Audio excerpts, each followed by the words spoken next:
Bugün sizlərə Bestemin yağ çözücüsünü təqdim edirəm. Bu məhsulu gördüyünüz kimi 3 qapaq stakana töküb və qaynar su ilə təbii ki oksidləşdirmək lazımdır. 3 qapaq tökdükdən sonra qaynar su töküb və yerdə qalan suyu da, yəni 500 ml su eləmək üçün də yerdə qalan suyu da, yəni soyuq suyla istifadə edə bilərsiniz.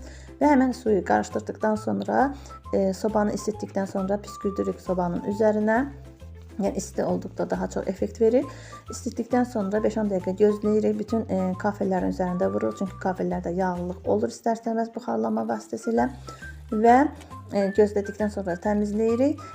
Həmçinin də burada aspiratorların da üzərinə töküb püskürdürük və aspiratorun setkaların üzərinə təbii ki püskürdükdən sonra da onları rahat bir şəkildə əlcək istifadə etmədən belə təmizləyə bilərsiniz.